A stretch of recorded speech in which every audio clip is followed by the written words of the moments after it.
If you want to begin using your sewing machine but don't know where to get started, then this video is for you. I'm going to teach you how to wind your bobbin, thread your machine, and some basic sewing skills to get you started. Let's take a look. Your sewing machine will create stitches from taking thread from two places on your machine. Your top thread will come from a spool placed on the top of the machine, and your bottom thread will come from a bobbin placed on the bottom of your machine. The first thing we're going to look at doing is taking some of the thread from your thread spool and winding it onto your bobbin. On the top of your machine, you'll find a spool pin. Take off the cap, and then you're going to take your thread with the thread going over the top and towards the back of the machine and thread that onto your spool pin. You can then take your cap and place that back onto the spool pin to keep that thread in place. It's very important to check that your thread is unwinding over the spool towards the back of the machine, not under. To wind your bobbin, you want your thread to pass through these tension plates. These will hold the right tension on your thread to make sure that everything winds neatly. On my machine though, we have a couple of steps to do first. Yours may or may not have this. And you can see these indicated by the numbered steps on the machine with diagrams and arrows. Step 1, step 2, step 3 with the tension plates, and eventually over to step 4. The arrows show me which direction to go. So on my machine, I'm taking my thread over to the left and following channel 1 and the arrow direction, coming down this channel and up this channel to sort of sit hooked inside there. Step 2 then is this little metal hook here, which quite a lot of machines have. And I'm going to want to make sure that my thread is sitting hooked underneath that metal hook. Like so. I'm then coming over to step 3, which is my tension plates. Now be careful to make sure that your thread is actually sitting in between those, or it won't do its job. So on my machine, there's a little diagram here. Yours should be similar, or check your manual if there isn't one. We're going around this little hooked part at the top, back over to the left, and then back over to the right, making sure that my thread clicks in between those tension plates. You can hear a little click there as it sits into place. So what we're going to do next is to take our bobbin, and you'll notice that it has little holes on the top and on the bottom.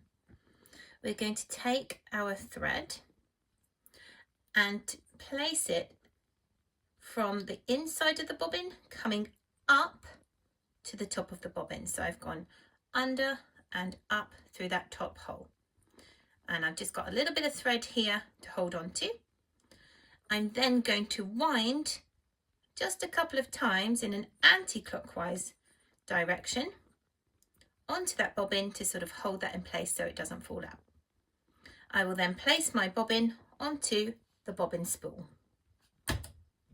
I'm now going to push my bobbin over to the right hand side to sit it against this stopper. Mine is metal. Sometimes they look a little bit different, like a little rubber stopper on a screw. So yours might look different to this, but I'm pushing my bobbin over and you can hear that click into place against my stopper. On some machines, it will be pushing your stopper towards the bobbin. So just have a little look on your manual to see which it is for you. The idea of the stopper is that when the bobbin winds, it will detect when the bobbin is full and automatically stop the bobbin from winding. Now that the bobbin is pushed over to the stopper, my machine knows that it's time to wind a bobbin. When I push that back, it will know it's time to sew, and it will start the needle moving up and down again. But pushing it over to that stopper will put it into bobbin winding mode. To start winding the bobbin, we're going to take that little bit of thread that you left hanging that was threaded through that top hole, and we're just going to wind round for a few rotations until everything is secure in place. Now to do this, you might have a pedal on your sewing machine. You will press the pedal to make it go. I have a stop and start button that I'm using, so I will be pressing the start button. So just a few rotations and then stop. Now that that's securely in place, I can just take a pair of snippers and trim that off. That will stop that getting tangled as I wind the rest of my bobbin. Continue winding your bobbin. Just press again on the pedal or press your start button to continue the rotations. You should notice that your bobbin is winding up and down the bobbin evenly. What you don't want is for that thread to be winding around the bobbin spool and getting caught. So do just keep an eye that that is actually going onto your bobbin. You should have noticed by now if it is not. And then when you have enough thread on your bobbin for your project, you can press stop. I'm actually going to wind this bobbin up to full because I have a large project that I'm going to be working on. So I'm going to press my go button. I'm going to increase the speed so that it winds quickly. You can press down your presser foot if you want yours to go faster and you're using a pedal. And the bobbin is now winding up and down evenly. So I've just hit pause so that I can come back and show you from this direction. I'm going to press go on my machine now. And you can see that bobbin winding up and down evenly. When it hits the full amount that it can hold, the stopper will sense it and automatically stop the machine from winding the bobbin.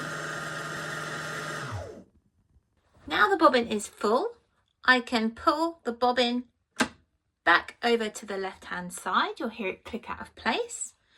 Remove the bobbin, and then I have a little thread cutter here, or you could just use a pair of snips to take that off. So on my machine, I have a top loading machine, which means my bobbin will go into the top. Some machines will be front loading and have a section here, and I'll show you that in just a moment. So for the top loading machine, you'll want to remove the little plastic cover here. There's a little switch, pull there, that sort of pops it up, and then you can take that out of place. You're then going to take your bobbin, and you want to make sure that your thread is unwinding in an anti-clockwise direction when you look down on the bobbin. A way you can remember this is that it should look like the letter P. You're then going to pop your bobbin into the bobbin casing, which is fixed inside the machine, and hook your thread underneath this little hook here. You can then take it off to the left, and mine sort of has a little thread cutter here that trims it to the right length. Once everything's in place, pop your cover back on securely. Now I don't have a front loading sewing machine, but I do have this front loading embroidery machine, which I'll use to demonstrate the front loading alternative. So we'll take our bobbin. This time we want to make sure that our thread is coming off the bobbin in a clockwise direction, so different to the top loading version. When you look on top of the bobbin, it will be unwinding in a clockwise direction. And your machine will have this little bobbin casing that comes out of here. You'll place your bobbin into your bobbin casing like so. And with your thread coming off in a clockwise direction, you'll see there should be a little groove and then a little hook just up here, to get that a bit clearer, for your thread to go through. So my thread's coming through that little groove and then up, and to sit hooked around the little hook. And if I give that a tug, my bobbin should now be going in a clockwise direction. I then take my bobbin casing and rotate it to put into the machine. Mine's got this little arm here, so I'm just moving that out the way. And you're going to place the bobbin casing to sit inside. Now there's a little like hook part on the bobbin casing, and you should have a little notch to show where that sits. If you line that up Your bobbin should then be able to click into place. And then you're ready to go. Just trim the length of that bobbin so that nothing's going to get tangled. Now that your bobbin is wound and in your machine, we're going to take a look at threading the top thread. First of all, we're just going to remove the thread from our tension plates and all the parts that we use to wind the bobbin. You don't want your thread sitting in the tension plates when you thread your top thread, because this will pull the thread too tight and you'll get uneven stitches. So remove all of that first. Again, you should have some numbers on your machine. This time mine aren't in bold. You'll see they're just 1, 2, 3, following the route around the machine, not in those bold circles, which was the bobbin route. And we're going to follow those around the machine to thread the top thread. Now, different machines will do it in different ways, so this is a good time to take a look back at your manual and just check the direction of everything and how yours flows, but I'll give you the general idea on my machine. So number 1, again, following down that number 1 channel and back up through the top channel. Following number 2 around this corner, bringing my thread around to the left. Number 3 takes us down through this channel, and on the front of my machine I have a number 4. I'll move the camera now to show you. So here's number 4. My thread has come down this channel. We're going underneath and back up this channel. Now number 5 requires you to take your thread and to hook it around the hook of the take-up lever. Now if, like on my machine at the moment, you cannot see the take-up lever, you're going to go over to the hand wheel at the side of your machine and you're going to turn that forwards to bring that take-up lever into position. You can now just see it poking at the top here. My thread will then go up and through. You want to make sure that's sat inside the hook of the take-up lever, and we're coming back down this channel where we came up for number 4. And then finally for step 6, so I've come down that channel again for step 5. Step 6 requires me to take my thread and to hook it into this little hook sitting above my needle. I'm going to zoom the camera in now so that you can see that. So just above your needle here, this little metal hook. Yours might actually have 2 of those. Some machines do. This machine just has 1. Your thread is going to sit behind the hook. It's now time to thread your needle. First of all, make sure that your machine is off. You do not want your pedal or button to accidentally press and end up with a needle through your finger. So machine off, and I've just snipped the end of that to give me a nice clean edge. I can then get in close, use the torch of your phone or something if you need to, and then just thread that through the eye and pull it to the back of your machine. Now make sure when you're ready to sew that thread actually sits underneath your presser foot. So I'm going through the little gap of my presser foot there. My thread is sitting underneath and pulling out to the back. Some machines like mine will have an automatic threader. So I'm actually just going to take that thread out now to show you how that works. It will be different on each machine, so do refer to your manual again. But on mine, you need to take the thread through these 2 little hooks at the front. So this first one, and click it to hold into place, and then up onto this second one, making sure it passes through both of those channels and sits in place. And then this threader cutter at the side here is just going to cut my thread for me. On the side of my machine here, you'll see I have a lever which I'm going to pull down to make the automatic threader work. I'll zoom back into the needle now so you can see what happens when I do pull that down. So my thread is still up and through those hooks, and I'm now pulling down the lever, and you'll see this little contraption comes down. Take the lever up and it retracts, and what that's done is just pushed a little bit of thread through the eye of the needle. I can then take that thread again, pass it through the gap in my presser foot so that it sits underneath, and pull that round to the back of your machine. The only thing left to do now is to bring the bobbin thread from the bottom up to sit on the top plate of the machine. So using the hand wheel at the side of my machine, I'm going to hold that thread so it doesn't wander off. Do a rotation to take the needle down into the machine and pull it back up, and you should see it pull up the bobbin thread.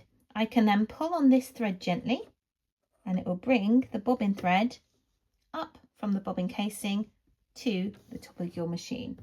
You can then just take your snips or something and swipe those underneath the press foot to pull that out. There's my bobbin thread coming out. Both of those threads now sit facing towards the back of your machine and you're ready to sew. Okay, so before we start sewing, we're going to look at choosing our stitch. Now mine is a digital machine, so I have this digital display here and I use the buttons here to sort of toggle through the different stitches available. If you do have multiple stitches somewhere on your machine, usually up here on the lid, there will be a guide to the different numbers and the different stitches that your machine can do. If you don't have a digital display, this will be on a dial here that you can turn to select the stitch that you'd like. Now, as we are just practicing, and for most projects, you will just need a straight stitch. So I'm going to select number 1, straight stitch. And then your standard stitch length is about a 2 to 2.5. Mine sits on the 2.5 to start. I can increase it up to a 5 or decrease it down to a, I don't know, point something. But 2.5 is a regular size stitch length that is used for most projects. Again, if you don't have a digital screen, this will be on a dial somewhere near the top of your machine where you can sort of dial it up or down to increase or decrease the stitch length. Okay, so to start sewing, you need to make sure that your presser foot is raised to place your fabric underneath. Now there are a whole load of different presser foots for different jobs, but for this one we'll just use the regular presser foot that your machine comes with. And there's a little lever on the side here that will lower it down and pull it up again. Before we place the fabric underneath, I'm just going to show you these little spiky teeth sitting on the plate there. These are called feed dogs, and let me show you what happens to those when we move the wheel, move the needle up and down. You'll see that they're moving up and down and from the front to the back of the machine. There we go again, down, up to the front and pulling back to the back of the machine. The job of those feed dogs, along with the presser foot, is to move the fabric through the machine. So the presser foot will apply pressure to the top of the fabric to keep it in place, and the feed dogs will gently grab the fabric from underneath and pull it from the front to the back of the machine. So with your presser foot raised, your needle in the up position, and those threads pulled out to the back of your machine, you're now going to place your fabric underneath the presser foot.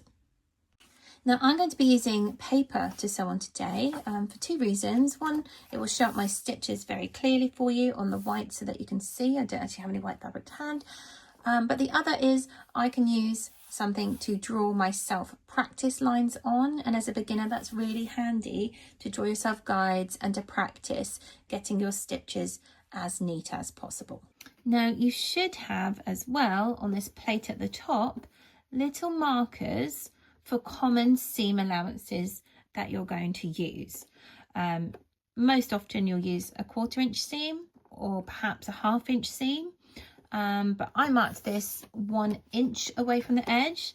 So I'm going to line up with that number 1. That's my 1 inch mark. Line up the edge of the paper. Let's thread out the way. With that 1 inch mark. And that should put my needle, if my needle is sitting in the center, directly onto that line. I'll just quickly dip that down to check. Yes, it does. Hit the line perfectly. Now, you're not going to start sewing at the very edge of your material. What that will tend to do, especially if it is thin material, is drag the material down into the machine and everything sort of gets all tangled up. what you're going to do is start just a little way, a few stitches away from the edge, somewhere about there. So again, I'm going to line that up with that 1 inch mark. Check where that starter line is that I've just marked, about there. When I'm happy that everything is sitting correctly, I'm going to take my presser foot and put it down. Now my machine's quite handy because it's a digital one. If my presser foot is not placed down, it won't let me sew, but not all are like that. So do make sure that presser foot is down, otherwise it's not going to guide the fabric with the feed dogs through your machine like we discussed earlier. And then what I'm going to do first is a back stitch. So I've started away from the edge.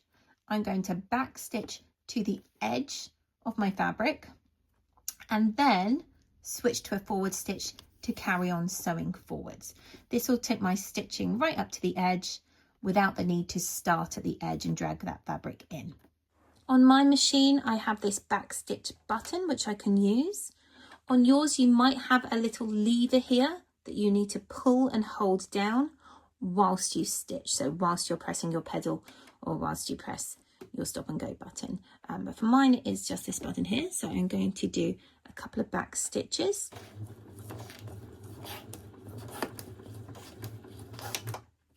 To the edge of the paper.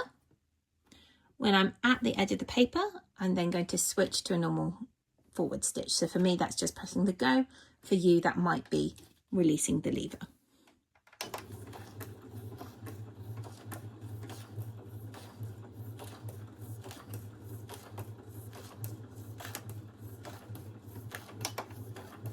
You can then continue on down your practice line. Using that 1 inch marker as a little guideline is helpful to follow and keep your stitches straight. Or another little trick is you can get a piece of Lego and pop a little bit of blue tack on the bottom and just blue tack that to the plate of your machine along the edge of your fabric and use that as a bit of a guide to keep your fabric in place as you're sewing. Now at first you'll want to sew very slowly. On my machine, I do have a speed dial just here where I can ramp it up to fast or take it right down to slow. If you're using a pedal, your speed will be controlled by how much pressure you place on the pedal. So if you press that right down, you'll speed up. If you lift your foot, it will go slower. I do recommend sewing without shoes so that you can feel the amount of pressure that you are placing onto the pedal. So I'm going to continue sewing down that line now. Note that I never want to be at the back of my fabric pulling it through the machine. Actually, if I let go, it should still carry on moving through.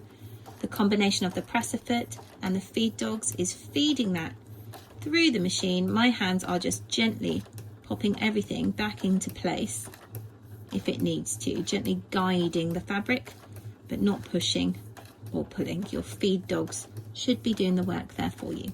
So I'm going to continue stitching down to the end of the paper or fabric. And if you haven't already got your speed slow, you'll want to do this as you approach the end so that you can stop your needle as you get to the edge of your fabric. And then you're just going to do another couple of back stitches. And that will just hold everything into place. You know, like when your hand sewing, you sort of tie a knot at the beginning, those couple of back stitches at the front and at the start and at the end will secure your stitches into place. You then need to raise your presser foot to remove the fabric. So that little lever to pull it up, pull it out, and then I have a little snips on the side of my machine, but I can just trim those off with. She says they're not very sharp, so it's not doing that very well at the moment. Let's zoom out, and there is your line of stitching. Let's see how neat I was. Not terribly so, a little off the line there. Now you'll notice on mine, can you see it kind of looks a little bit bobbly? It looks like there's like little bits of the bottom thread coming up. That's because I'm sewing on paper. If you ever notice that when you are sewing on fabric, your bobbin thread from the bottom showing up through the top, or the other way around, or thread from the top showing through on the bottom, it means that your tension is wrong and you'll need to adjust your tension settings. That's a whole other video. But yeah, that's just because I'm sewing on paper. That shouldn't normally look like that, with like those dots along where you see the bobbin thread coming up. Okay, so the other thing that is really good to practice is turning a corner. So I'm just going to mark myself some more guidelines on here now. Give yourself a corner to go along, and we'll just take a look at how that is slightly different. So again, placing the fabric underneath my presser foot. My presser foot is up, my needle is up, my threads are pulled to the back of my machine. I'm starting with my needle lined up in position. As this is just a practice, I'm not going to go over the back stitches again. I'm not actually joining two pieces of fabric together. This is just a guideline, and we have already discussed that. But with that in place, then I'm just going to sew along that first line. Again, just really slowly, not too much pressure on the pedal, or take your dial right down to the bottom if you need to. And when you come up to the corner, I'm not there just yet, but when you come up to the corner, you're going to stop with your needle in the down position right on that corner. Now, actually, if you don't feel too confident about that at the start, first of all, just have a practice, doesn't matter if it goes wrong. But you can use the hand wheel at the side of your machine to just move the needle stitch by stitch until you reach that point. So I can completely control the speed here. One more, I think. There we go. With my needle now sitting in that down position through the material right on the corner of that guideline, I'm now going to raise the presser foot, and this will allow me to rotate the fabric. My needle is still in place, holding that last stitch that I did where it should be, and I'm going to rotate the fabric this way to line up my stitches to go along this guideline. Now I'll place my presser foot back down, and then I can continue stitching.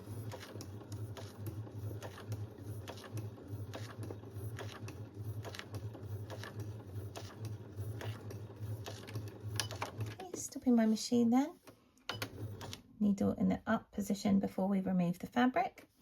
I'll raise my presser foot, pull out the fabric, and just snip off those threads.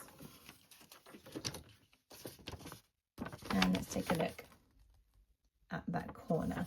Now again, because I'm working on paper, the tension is a little bit iffy, so you can see that I sort of pulled a little bit there, and you can see some of my bobbin thread popping up, but if that was on fabric, that would not happen. And there is how you get a nice neat corner. Any other thing I would recommend practicing before you start is perhaps a curved line. If I draw myself something like that, we can give that a go also. So again, presser foot up, needle up, threads to the back, lining that up with where I want it to be, and placing my presser foot down. And the only tips and tricks I have for you on the curves is to just go slowly. You might want to reduce your stitch length. Smaller stitches are easier to turn with because obviously they'll only move along the fabric tiny bit by tiny bit. And you might, if it's a tight corner, want to lift that presser foot to rotate around. Let's give it a go and see how it goes. So I'm going really slowly, pulling that curve, and I'm just gently using my hands to rotate the fabric as we go. I'm not pushing it through the machine, I'm just turning it as we go. If I do start to get off track and I need to turn it a little bit more, with my needle in the down position again, just like a corner. I can raise it, raise up my presser foot, slightly turn it, get myself back on track for where I need to be, and then pop that presser foot back down and carry on. Getting slightly off track again, raise the presser foot with the needle in the down position, rotate it to where I need it, presser foot back down, and continue. Cut my thread there.